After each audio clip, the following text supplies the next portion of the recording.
Welcome to this week's episode of Accredited Investor Markets Radio. Each week, we speak with you about investing in alternative assets. Unbiased and beholden to no one, Accredited Investor Markets Radio does not accept advertising from any investment firm or financial advisor. Accredited Investor Markets Radio is the spoken word sister of AccreditedInvestorMarkets.com, the internet's most comprehensive and unbiased educational resource about crowdfunding, angel investing, venture capital, private equity, private shares, and other investment classes beyond publicly traded stocks and bonds. Hello, everyone. Welcome to Accredited Investor Markets Radio, soon to be rebranded as Financial Poise Radio. I'm Christopher Cahill. Later on, I'll be speaking with Nick Veronis and Kunal Shah of iCapital in New York. They will inform us of the landscape of private equity within the sphere of non-institutional investment and investors. But first, a few words. Hedge funds record worst year since 2011. That's the title of a piece on AccreditedInvestorMarkets.com, AIMkts.com, the website that hosts this show. The piece is dated January 13, 2016, and its purport is indicated by its title. And I just wanted to mention that a prior guest on the show, Vitaly Katzenelson, wrote a book called The Little Book of Sideways Markets. Sideways markets refers to a period to be contrasted with bull markets, a period of time and a period of behavior for the U.S. public equities. He contends that we are within a sideways market now, and a sideways market is characterized by a high price to earnings ratio, which is very high these days, and results in some years of very disappointing returns for entities like hedge funds. Secondly, I'd like to alert you to a prediction about oil prices. Yes, there are people who don't just moan and groan, they actually make predictions. One of them is Harold Hamm.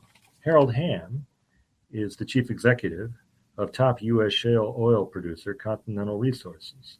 And in the January 14, 2016 Wall Street Journal, he predicts that oil prices, which are now floundering around $20 a barrel, will be $60 a barrel by the end of 2016. So mark your calendars. I actually did. Well, what I mean is I made an entry on my Outlook calendar for the beginning of December that he made this prediction in this context. We will be raising that in December to see how he did. Well, his theory is that American production, which of course has been leading the world basically, or nearly leading the world for the last couple of years. And by the way, as I mentioned, he is himself running a shale oil producing company, so himself a factor in that increased production. Well, in response to the low prices, it's hard to justify digging any more holes. So no new holes are being drilled. Still pump, but you're not making much money. So there's been a lot of cutbacks, not to mention, this is not mentioned by the article, there's been a whole lot of bankruptcy activity in the industry, which is undoubtedly also lowering the amount of activity as far as drilling new holes or even pumping for those companies. Anyway, between the lowered capacity of U.S. production and the fact that Saudi Arabia is already pumping their maximum capacity, stands to reason that there will be a supply deficit. And Mr. Hamm evidently believes we'll feel that, or at least the markets will feel that it's imminent before the end of the year, leading to a price rise to $60 a barrel. As I was reading this, I'm immediately thinking, well, what are the December prices for oil? Does Hamm agree with those who are buying and selling right now and predicting the future as far as December prices? That is, those who are putting their money where their mouth is. I don't know whether Mr. Hamm is putting his money where his mouth is, but if he really believes he'll get $60 for a barrel of oil in December, he might consider doing so, because according to the journal, the December prices are now about $38 a barrel. Mr. Hamm could arrange to buy in December at 38 and sell at 60. If he turns out to be correct, he's going to make a lot of money. We'll watch for that. try to get him on the show, especially if he's correct. That would be fun to watch him in his glory. Okay, what about drones? We spoke earlier on the show. We speculated. We talked hypothetically about drones. What happens if you shoot a drone down? And who doesn't want to shoot a drone down if they see it over their heads? How much fun would that be in a world where there are no legal consequences to what you do? Well, a man in Kentucky did just that. A drone appeared over his property. He thought, he says, the shooter says, that the drone was spying on the shooter's sunbathing teenage daughter. Okay, all the more reason to get your shooting iron out, which he did, blasted it out of the sky. The shooter was arrested for wanton endangerment and criminal mischief. But the court, and this is a state court in Kentucky, dismissed the charges, believing two witnesses who testified that the drone was flying below the tree line. I'm not so sure how much that matters in terms of spying on somebody's teenage daughter. Presumably the drone has the capacity to have a telephoto lens, but at any rate, below the tree line helped the judge make her decision. That's not the end of the matter because, of course, the owner of the drone has sued to be compensated for the value of the drone. And, by the way, sued in federal court. I should say that the story I'm referring to or drawing from for the criminal case was in C/Net, N-E-T, on October 28, 2015. The story about the civil case was in the American Bar Association Journal. That's right, the ABA Journal online, January 14, 2016, taking notice. So our hypothetical of the middle of last year has blossomed into some real cases, and there are others, I am told.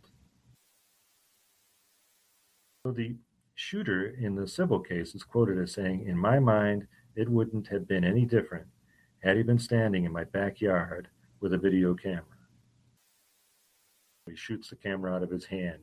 I'm reminded of old Western movies where the all-powerful, perfectly capable good guy is able to shoot a gun out of the bad guy's hand, leading the bad guy to theatrically rub his hand that just got a gun shot out of it. Of course, that wasn't the case here because the man operating the drone was far away at the time the drone was destroyed. The ABA points out that there are murky or at least factual and legally complex questions as to whether it is okay to destroy a drone. Under the treetops, it might be.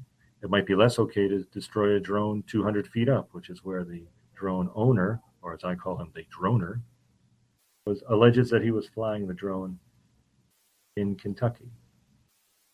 I should also mention, there's apparently a rifle, and I put quote marks around the word rifle, that can disable a drone with radio waves. It's called the Drone Defender, and it's described in the Engadget, so it's the word gadget with EN at the beginning, website, dated October 14, 2015, so just before the events in Kentucky, or maybe it was after the events in Kentucky and before the criminal proceeding.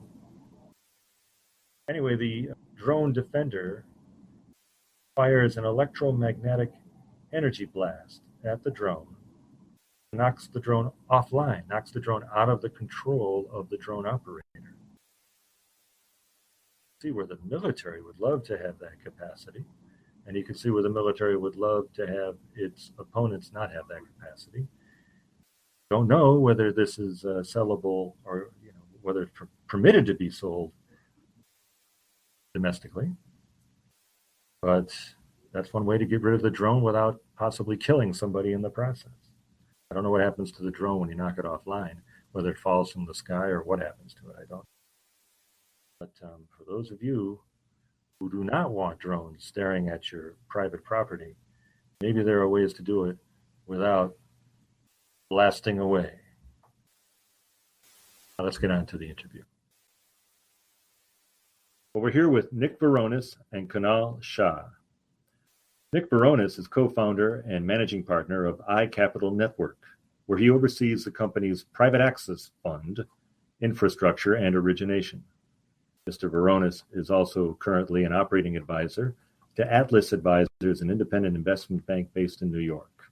He began his career as a financial journalist and then moved to private equity. He studied economics in college and holds FINRA licenses Series 7, 79, and 63. Kunal Shah is Senior Vice President of Fund Manager Due Diligence and Origination at iCapital Network. He leads the firm's due diligence on private equity funds. In prior positions, Mr. Shah invested over $1 billion globally, including in buyouts, venture capital, private debt, natural resources, and infrastructure investments. Back in college, Mr. Shah studied business administration with a concentration in finance. Nick, Kunal, welcome to the program. Thank you, Chris. We're very pleased to be here. Thanks for having us. All right, let's start with Nick. We're going to speak of iCapital's role in fostering investments in private equity. But private equity itself is organized into fund managers who independently invest in companies themselves. So, where iCapital facilitates investment in PE, it facilitates investments in investments, we might say. Nick, let's start with PE itself, on itself, by itself alone. What are the basic components of a private equity investment? Who are the parties involved? Right. So a lot of people start out asking, how are private equity investments different from public investments? And at a very high level, the differences between public and private investments, which I think is the framework where you start explaining it, it includes liquidity, transparency, size of market, performance, and how actively the investments are managed. So if you start with the transparency and information, as we all know, publicly listed companies are regulated, by the SEC. They issue annual and quarterly reports. They're heavily researched. Earnings reports are made available almost instantly due to the internet and a 24-hour news cycle. By comparison, private markets are much more opaque. Unlike listed companies, privately held companies aren't required by law to disclose any information to the public. Private marketplace, this type of information is considered confidential. It's often regarded as a trade secret. So it's basically not a playing field. And the top private equity managers often achieve their returns by exploiting information advantages that they've been able to acquire through their networks. And you often hear about proprietary deal flows. On the illiquidity, private companies are more illiquid, obviously, than public. Generally, they're hard to get into, and the exit timing when you sell your investment, particularly an investment that's managed by a private equity firm, it's out of your control, which by the way is usually a good thing. And I'm sure Chris will talk about more about that later. As we all know, in the public markets, investors of all types can trade pretty much whenever they want online. So investors are compensated for the private company illiquidity in the form of higher returns, at least relative to other asset classes, which I know we'll also get into later. But the key takeaway is that the longer-term investment horizon allows the private companies to implement 3 to 5 year transformational growth plans. They can roll out new products, do operational improvements. They can pursue acquisition campaigns, basically strategies that are oftentimes impossible to execute in a public market context. But the basic concept of receiving a premium for illiquidity should be intuitive, right? Because the most liquid market in the world, U.S. Treasuries, offers essentially zero illiquidity premiums since all investors have the same information. They can transact instantly, and there's very little risk. While the most illiquid market, which I think is probably venture capital, depends on information shared person to person, negotiated valuations, and a typical venture capital deal can take up to a decade to come to fruition. And then the third difference, which I noted earlier, is really the size of the private market relative to the public market. And it also helps explain why the asset class has done so well. Most investors are stuck investing in the same, and this is what we tell when we're out meeting with investors, private banks, independent wealth advisors, is that most investors are kind of stuck in the same small universe of public companies. There are about 5,000 companies listed on the NASDAQ and the New York Stock Exchange combined. And Chris, this gets a little bit to who the players are. You compare that to the massive universe of private companies PE firms are targeting. In the U.S. alone, there's over 130,000 private companies with revenues between $25 million, so that's kind of growth equity, on up to $1 billion of revenue, which is really the high end of the middle market. So it's a very, very large universe. And then just lastly, there's the control factor and the hands-on nature of private equity. Private equity firms typically have a controlling interest in their companies. They're active owners versus the public markets where big institutional investors, large positions, may only have a 1 or 2% ownership stake in a public company. So obviously two very different worlds. Okay. Well, in the public imagination, PE is associated with certain fund managers becoming filthy rich to illustrate the high returns promised by PE. So you posed higher returns in exchange for lower liquidity in private markets generally and in PE in particular. So let's go to PE. What has been the performance track record of private investments?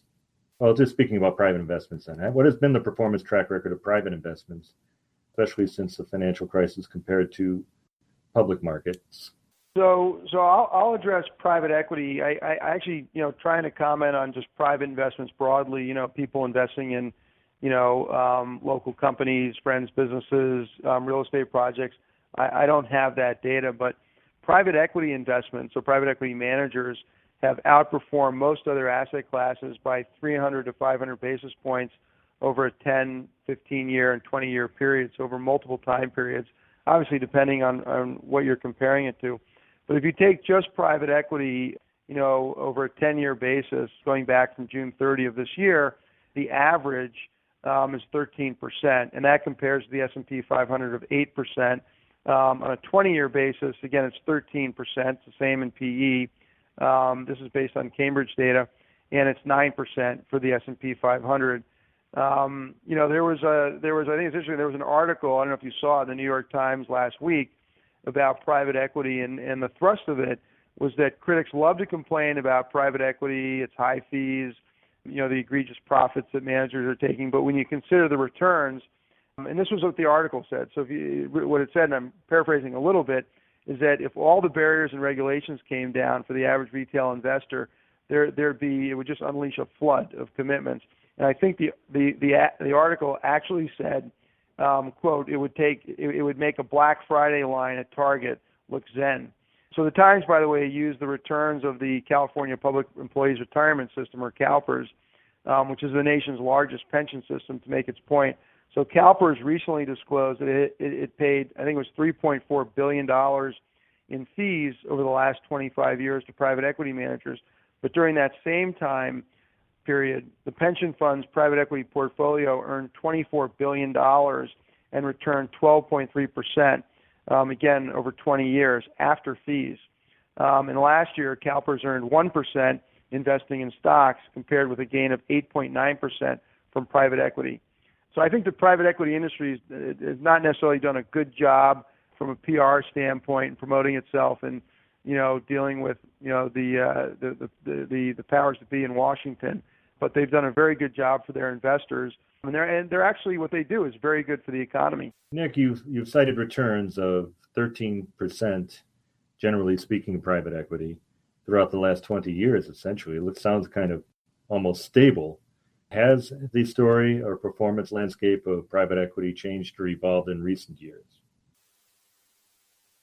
So, Chris, first of all, I just want to add that the 13% is the average. The better managers, and when you consider investing in private equity, it's actually very important. Manager selection is critical. The interquartile spread between the best managers and the fourth quartile is massive. If you look at that interquartile spread for stocks and bonds, it's actually very narrow. So for the better managers, they're not outperforming by 300 to 600 basis points. They're outperforming by 800, 1,000 plus basis points. So you've asked about how private equity, what have the returns been like more recent years. So if you look post-financial crisis, so sort of for that period, the more mature vintages would be 2009, 2010. 2009 to now, first quartile, 22%. The median is 15%, and that compares to the S&P of 13%. This is based on Burgess data. If you look at 2010, the first quartile is 19% in private equity, 13% is the median, and the S&P is 12%. And don't forget, once you're inside that, and it continues, by the way. Sorry. So if you look at 2011, first quartile for private equity is 23%. 2012, it's 22%. And the median for 2011 is 16%, and that compares to the S&P at 11%. So it continues to outperform. And that 5-year period, just going back 5 years, you're still in the J curve in private equity, where private equity tends to really sort of increase its spread over those other asset classes is once you go beyond 5 years and you look again at the longer time horizons, 10, 15, 20 years. I don't know if Kunal, if you have anything to add. Yeah, no, I think Nick covered most of the return data here. And, what we can say in terms of the question that you asked about, what is the sort of the return performance in terms of cycles, there have been certain cycles in private equity in terms of performance. So, for example, if you look at the long-term data for venture capital, the returns are very good. So if you look at the 20-year data, where venture capital has generated 35% return. But when you distill it down to 10-year data, the venture capital asset class has generated 11% return. So you can see some cyclicality in the venture capital data over a 10-year period and a 20-year period, because the 20-year period captures the 1990s data, which was very good years for technology and healthcare kind of companies, and those companies suffered significantly in the first 5 years of the 2000 decade. So there are some lumpiness in some of the more riskier strategies within private equity, which I would call as venture capital. But within the core of private equity, which is what we call buyouts, the returns have been fairly stable, and the data that Nick shared earlier demonstrates the consistency and the persistence of the returns overall. We have seen year in and year out private equity continue to generate, outperform S&P 500 by 300 to 500 basis points, and top quartile by even a wider margin. Well, okay, let me. Chris, so the last thing. Sorry, the last thing I would mention in terms of, since you were looking at more recent, since the financial crisis, the average equity contributions to leverage buyouts, so the amount of equity that the managers or the GPs have to put up, has increased. So in 2007, it reached a real low point. They were only putting up 33% equity versus the debt. In the first quarter of this year, it was 42%. So basically, the managers now, post-financial crisis, basically have to put more skin in the game. And secondly, if you look at the debt to EBITDA ratio, so that's how much leverage they're putting on, the debt to EBITDA ratio back in 2007 really peaked at 8.4 times on average, which was incredibly high. And in the first quarter of 2015, it was 6.6 times. So they're not using as much leverage. They're being a little more conservative. Okay, well, let me ask you a question then raised by your discussion of quartiles of performance among fund managers, because all the literature suggests that the performance, as you said, the performance of fund managers is key. Now, if we have a large infusion of investment into private equity, perhaps by opening the floodgates for a wider variety of investors to participate, so that's more money coming in. Presumably, there will be more funds. So if there are more funds, there would be more fund managers. And I guess what I'm thinking is, if you have more fund managers, and if managerial talent is determinative of success, wouldn't you expect to have more mediocre fund managers if you have more fund managers, and therefore a greater spread between the top managers and the others? So, Chris, that's a good point. As more money flows into the asset class, it creates more competition, and quite frankly, probably a related but equally big issue is managers end up oftentimes with much larger funds, which means that they're under pressure to put more money to work. So it might not be a new manager; it might be an existing manager with a very good track record that ends up taking in a lot more money than he or she has ever managed in the past, and that could cause them to sort of shift or change the strategy that made them successful. This year, I read recently that I think we were on pace roughly across not just buyouts but all forms of private funds so including real estate funds, distressed debt funds, energy funds, infrastructure funds, etc. I think the aggregate amount that was forecasted to be raised this year was about $450 billion or so, maybe even a little bit more than that. And if you count the shadow capital, that's co-invest capital, so LPs investing alongside managers, and some of these separately managed accounts, which we're seeing, it's approaching $600 billion. So a lot of private capital has been raised this year. When we look at the marketplace, and this goes back to the point that manager selection is really critical, post-financial crisis, there's been kind of a bifurcation where the institutional investors, so pension funds, public and private pension funds, endowments and foundations, what are referred to as limited partners, institutional limited partners, they've become much more disciplined in terms of consolidating GP relationships, putting money going forward with the better GPs, the GPs that have proven their ability to create value across different cycles. So the fund managed GP is general partner. The GPs that have really solid track records, that are top quartile, that are persistent in terms of delivering returns to their investors, those GPs are raising money very quickly today. They're getting new funds off the ground, and the managers that don't have strong track records, that maybe stumbled, they're having a much harder time raising capital. So, Chris, to answer your question, good managers, we believe if the good managers don't have succession issues, if they don't have loss ratio issues, if it's a solid story, and you really do have to do your due diligence on this, it's not that complicated, but it's fairly labor intensive. You can figure out if you're putting money with a strong manager that should continue to do well. Kunal, I don't know if you have anything to add. Yeah, I do have a couple of things to add. So, if you take the history lesson of private equity, this is not the first time you're thinking about new money coming in. Back in late 90s, early 2000s, the pension funds increased the allocation of private equity significantly. That created a lot of new managers, a lot of new capital coming into the asset class. The asset class as a whole continued to perform really well during the early 2000s, mid-2000s, and well out of the financial crisis. And fast forward today, there has been new money entering the asset class again. You look at the sovereign wealth fund, you look at a lot of the high net worth and retail channel coming into the private equity space. So it's not a new trend. What we have seen over the years is not only the managers are getting sort of more sophisticated in terms of how they go about managing the portfolio, they respond by going globalized. So private equity has become more of a global asset class. As Nick mentioned earlier, there are over 125,000 companies in the United States that have revenues over $25 million. That's a significant amount of opportunity in the U.S. But then you fast forward to opportunities in Europe. You see the opportunities in China, other parts of emerging markets. There's a significant amount of demand for capital all across the globe, which is not met by public markets, and many of these companies are not ready for public markets.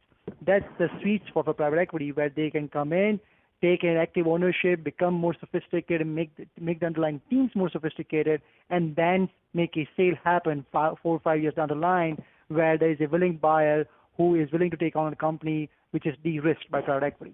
And that's the way private equity has responded. So we have seen significant amount of discipline on the manager side to not raise the capital at the fund level, but they are getting more aggressive and ambitious in becoming more of a global asset manager. All right. Well, we've spoken about the general returns of private equity, its basic nature, and about the crucial importance of fund managers and how that question may evolve or not as the market changes. But let's think about non-institutional investors who would make up a number of listeners to this program. We don't want to just be spectators looking at what the institutions do. That's not relevant to a non-institutional private investor, not terribly.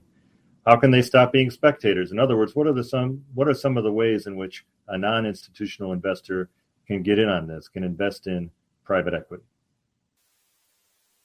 So, Chris, there's several ways individual investors gain access into private equity funds.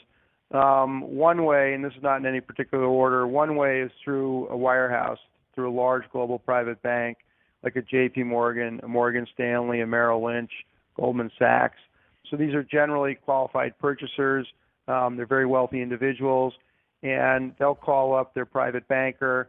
The private banker, those wirehouses all have essentially a menu of private equity. They might have 1 or 2 or 3 private equity funds available at any given time. And that channel is a fairly large channel and very efficient at deploying that capital. So the top, say, 6 wirehouses, just private equity alone, we believe last year they syndicated north of $20 billion across their global private client bases. Another channel is through fund of funds. So some high net worth individuals and families are accessing private equity through fund of funds. That's typically fees on top of fees. So it's 1 in 10. So 1% management fee and a 10% carried interest. That's on top of the underlying fees. By the way, the wirehouse can be an expensive channel. So depending on the commitment size, for commitments below $1 million, sometimes they start at $250,000. In many cases, the wirehouse or the global private bank will charge 125 basis points, 100 basis points every year on top of the underlying manager fees. They'll also charge a load fee often. And then lastly, there's just personal relationships with a fund manager. So some individuals, wealthy individuals who are well connected, they might know the general partner of a private equity fund or a venture fund or a real estate fund, and they'll invest through that individual. So those historically have been the channels, the way people have gone into private equity. Little plug for iCapital. We exist to make it easier for individuals to gain access to high-quality, established, top quartile fund managers, and we're trying to do it in a way that's more cost-efficient and also just simply more efficient from a process standpoint. Allowing the investor to see the due diligence work we've done to gain total transparency in that process, and then to make commitments to funds that might have $5, $10, $20 million minimums that historically have taken the vast majority of their capital from institutional investors. Now these investors can gain access through iCapital, again, at very low minimums, $100,000 on up. And by the way, at a very low fee structure, but below what we've really anything we've seen in the market. Yeah, well, on that theme, it strikes me that if somebody's investing $100,000 or $250,000, it might be worth their while to spend an hour and a half mastering what a load fee is, mastering what a 1 in 10 or 2 in 20 means, mastering what a hurdle rate is, so they have some idea what the burden on their returns will be. Wouldn't that be a fair assessment, and is that something you help people learn? Yeah, so we have almost like an online university. We explain all the the industry terminology to people, break it down for them. When they come through our funds, we have complete transparency in terms of we break out, here's the cost of the fees. So when you get down to your net return, that's all netted out. And we think that's important to try and someone used the phrase democratize private equity, but make it accessible to the typical high net worth investor that may have no prior experience in private equity. All right, well, Kunal, let's talk about something a little different. The term private equity is 2 words. I think private refers to the nature of the business entity that's involved in the investments of a private equity firm. Equity refers to a type of investment, i.e. ownership interests in such an entity. And we find that private equity often has these 2 features, but that doesn't explain private equity because there are different strategies. There's not one strategy for private equity. Kunal, would you discuss some of the diverse strategies a private equity fund may pursue with respect to a particular entity they are investing in? Sure thing. So, as you pointed out, there are multiple sub-strategies within private equity. There are 4 or 5 major food groups that we like to call within private equity, the most important and the largest being leveraged buyout or buyouts, as we normally call it. Second category is growth equity. Third one is venture capital. And then what we call is a private debt category, which will include distressed debt as well as mezzanine debt, and lately more direct lending strategies, which includes senior secured lending. And then finally, we will have private real estate. And there are sub-strategies within each of them. So let's start with buyout. Buyout is the largest component of private equity by all measures, on an annual basis in terms of fundraising. Buyout accounts for 50% or more of the total fundraising capital and investment activity. This strategy essentially means you're going out and buying an established company that is revenue generating, that is profitable, and has a product line that is available to market, and the investors and the consumer base is willing to take on that product line. And sometimes it can be service as well. There are different capitalization within leverage buyout. So there is a large cap, there's a middle market buyout, and there's a small market buyout. That's the way we define the capitalization within buyouts. Even though it says large cap, the kind of companies that large capitalization, large market buyout goes after are significantly smaller than what you will get in public markets. So in a private equity world, anything that is over $1 billion in market capitalization is considered a large cap transaction. In public markets, that's often the small cap or the lower end of the middle market company. So it's a different in terms of how the public market defines things versus what private markets define things. And small market, on the contrast, in private equity would go as low as companies that are $50 million of enterprise value or capitalization, if you will, and have probably $5 or $6 million of free cash flow, EBITDA. Coming to venture capital spans across the stage of development of a company. Oftentimes, venture capital is referred to financing startup companies, and most of the time, the companies that are in the venture capital space are not profitable. Many of them are not even revenue generating, especially when you go at the early stage of the venture capital space. But as you go to middle stage or the later stage investments, they are oftentimes revenue generating but not profitable. So you can take an example of a company like Square, which recently went public, was a late stage venture capital transaction for many investors for the last couple of years because it was a revenue generating company. But when it was founded in 2009, it was an early stage company, had no revenues and no profitability. The other category is private debt. And this is sort of, it's debt security. So in contrast to the term private equity, because private equity doesn't always mean equity participation, private debt includes investment in debt securities, sometimes in a mezzanine structure, which is a subordinated debt, sits below the senior capital structure. Sometimes it is buying senior positions of a distressed company.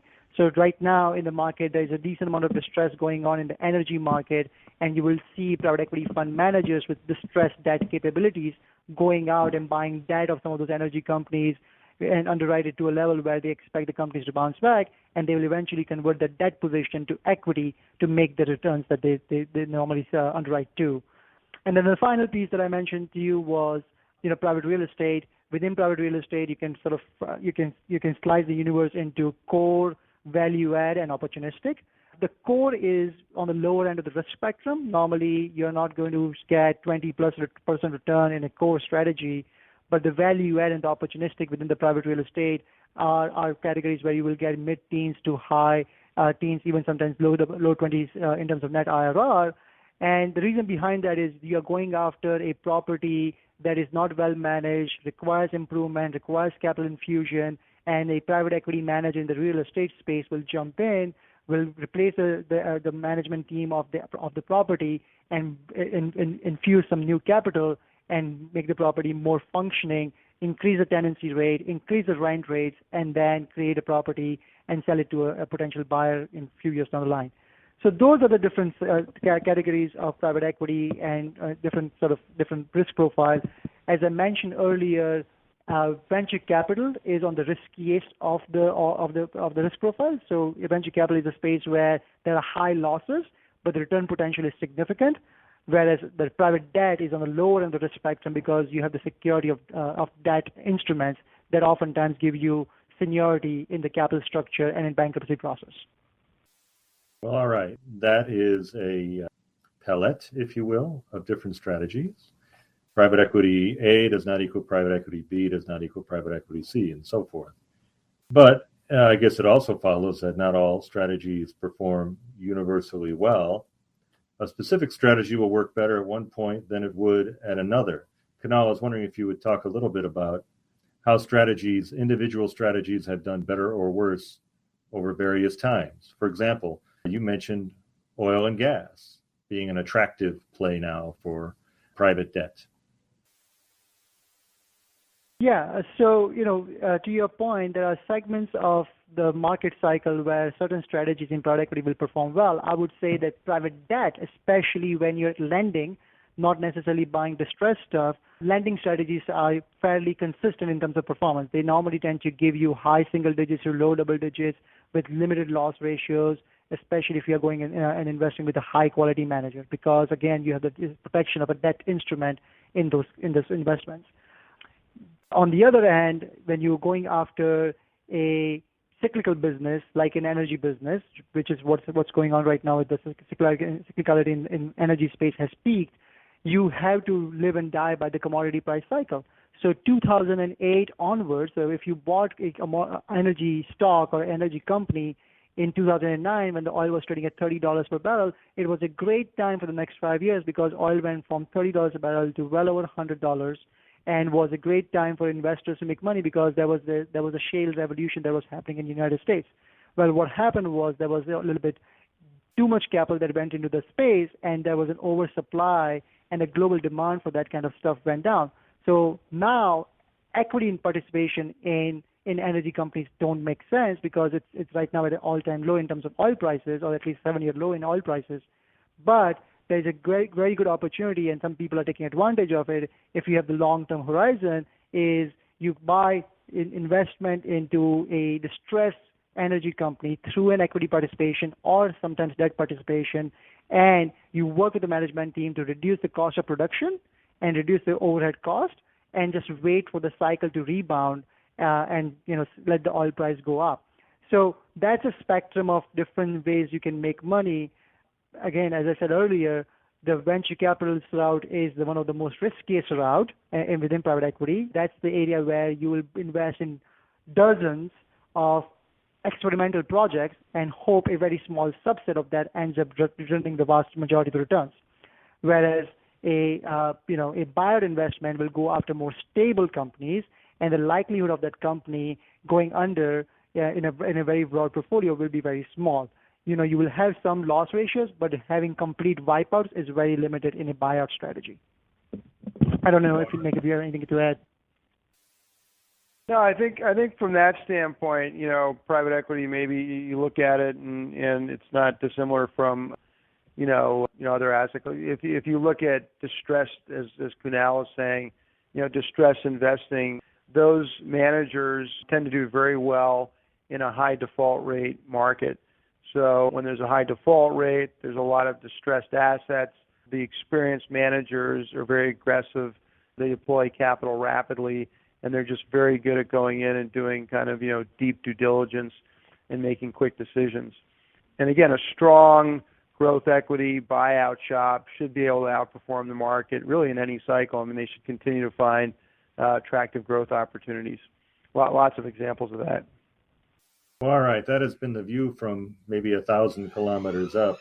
In our next program, we'll be taking more of a ground level view with both Kunal and Nick.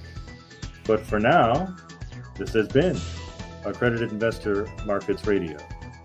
Accredited Investor Markets Radio is produced by Stephanie Strait. Let's do this again sometime soon. Thank you for joining us. If you enjoyed this episode, you can subscribe through iTunes or Stitcher, or you can download our app from Libsyn. You can also listen right on our website, www.AIMkts.com. Each week, Accredited Investor Markets Radio brings you news and education about investing with a focus on alternative assets. To see a short written summary of this episode, go to www.AIMkts.com. Accredited Investor Markets Radio is a production of Financial Poise Radio Productions, LLC.